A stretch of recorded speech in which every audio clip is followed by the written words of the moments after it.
Hi, welcome to another video. In this video, I'm going to be talking about the Land Rover Defender.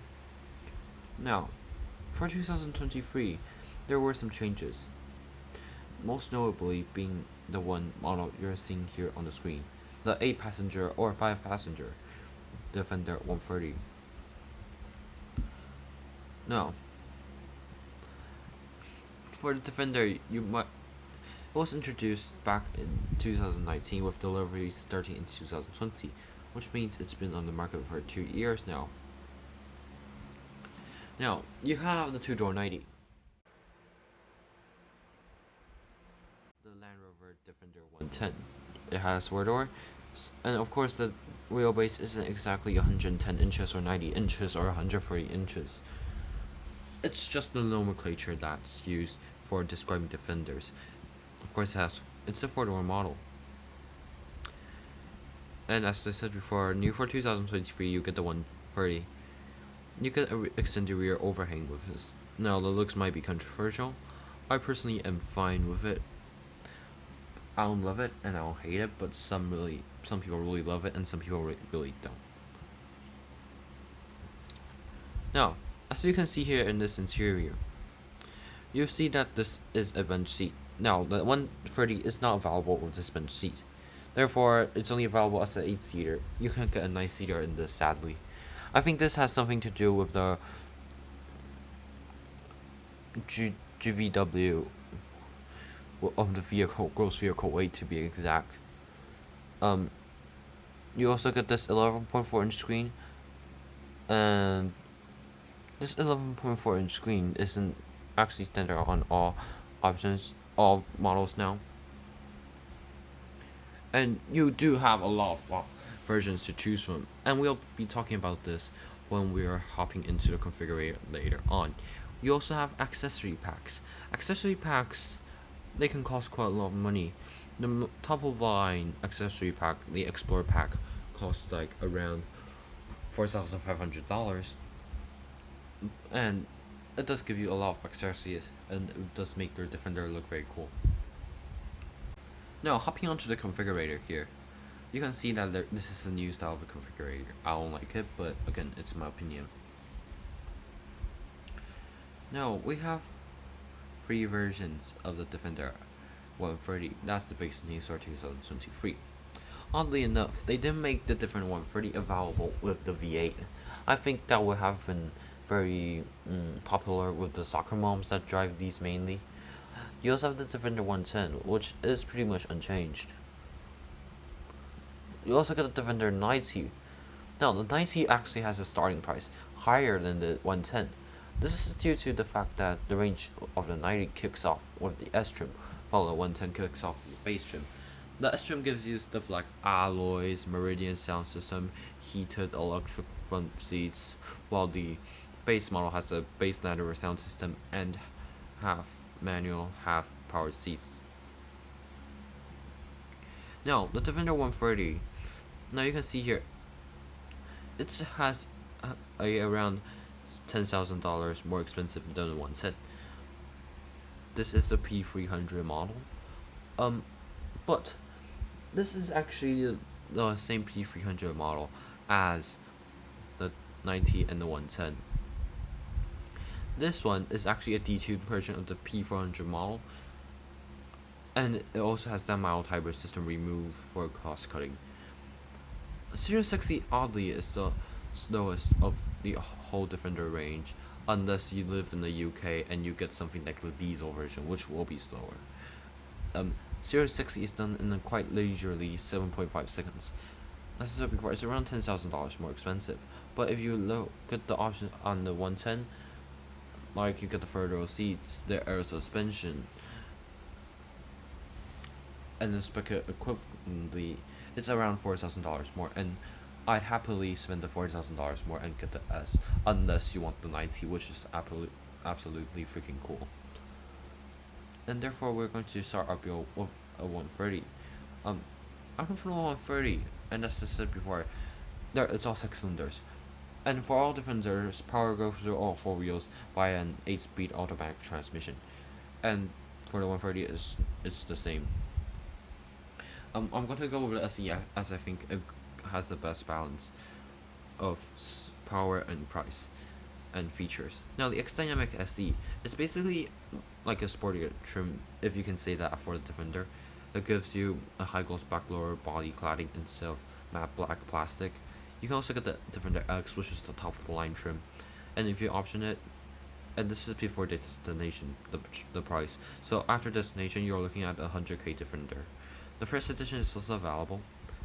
It's based on the SE, but it gets a bright exterior pack as standard and only comes in white, which is quite unique. Now, as I said before, we'll be going with the SE. Now, as I said before, you can get an Explorer pack. Now, this turns it into the ultimate off-road rig. Overland rigs, to be exact. Um, all of the reliability worries aside, this might be one of the best off-road overlanding rigs, as I said before. Only that rear overhang will worry you. But again, we can get those accessories off like eBay or something like that for a cheaper price, so we won't be doing that.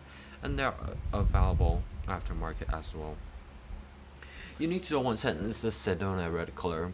I think the reason that like brought back this color is to make the 130 look like more of a heritage model. But I'm going to stick with Hakuba silver instead, as I think it really does suit the Defender very well. Now, signature graphic is basically this square here. It also includes the pillars. If I choose the gold box graphic, you can see that it has a floating roof effect, which is very nice. Now, visual packs, you can get a black exterior pack, but unlike the 110X or 130X or 98X, you don't get the lower grille done in black, which I think is quite a disappointment. You'll have to paint that yourself. Wheels. Now, wheels, we're going to be sticking with the standard 20-inch wheels. We're not going to add off-road tires, as you can get much better options aftermarket.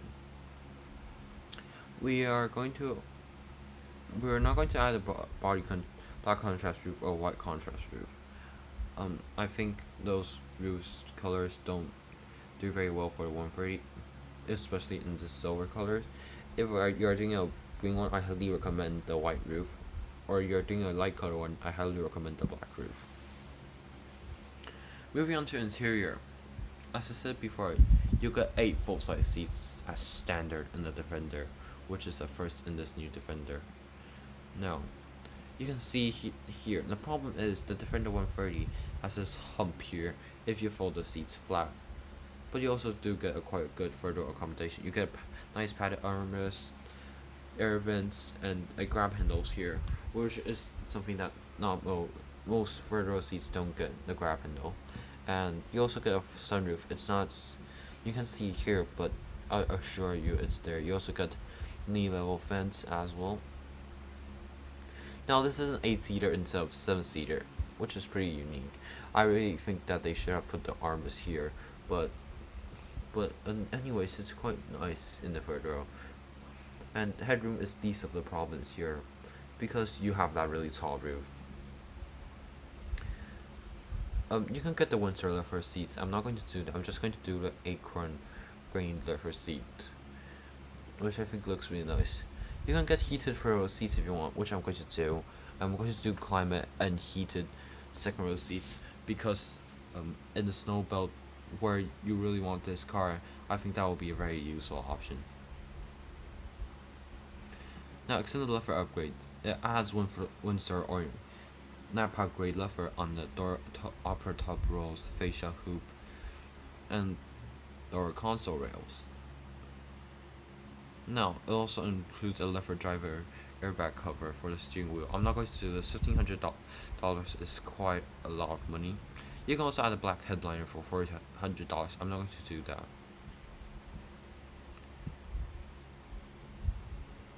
Now, finishers. I'm going to do the white powder coated, because I think it suits the beige interior very well. This is a new trim for 2023. It's only available with the acorn interior, but in Windsor leather, which costs quite a lot of extra money, so I'm not going to do that. I'm going to do the smoke dark oak instead.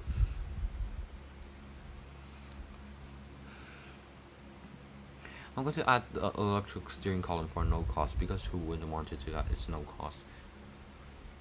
Interactive driver's display is standard, but you will also get an analog dials if you are unlucky and you are affected by the chip shortage, and you also get 11.4 touchscreen, but you might get degraded to a 10-inch due to the fact of the semiconductor shortage. I'm going to add the off-road pack and advanced off-road capability pack. I'm also going to add the detachable towing pack, which removes the advanced off-road capability pack that I chose earlier because it includes it. The comfort and convenience pack is quite expensive, but I think it's quite nice. Refrigerated compartment is very nice, especially when you're doing long road trips. I'm also going to add a cold climate pack. I'm also going to add the rear seat convenience pack that has hooks and click and go base, which is basically like an integrated mounting system. Side steps are also nice to have. Mud flaps, and we're going to go for exterior features. We're going to add a solar attenuating windshield, which is an essential for me, as sometimes we get a lot of sun here in the area that I live in. I'm also going to add force and climate control for a mere $400, which is very nice. Cargo partition net isn't needed, so it's a smoker pack, but that's no cost, so we're going to add it anyways. We're also going to add adaptive cruise control. That really ought to be standard on a car like this, but again, it's optional. A heads-up display isn't needed for me as it costs $1,000, so it's Wi-Fi enabled. You already have your phones now. Black exposed rear recovery eyes are an option that every Defender owner who's planning to take them off-road should tick. Now this is our build. $92,885 compared to the X5 that I did. This isn't actually really too bad. It has good amount of features. Sure, it doesn't have the winter left or anything like that, but it's quite a good value if you can say that about $92,000. It's quite a good value if you are looking for a full-size luxury SUV like this one. You can see the configurator link here. If you want to enter it into your computer, be sure to do that. And that's it for today's video. If you've enjoyed today's video, please like, subscribe, and comment if you have any suggestions. And that's it for today's video. Thank you. Bye.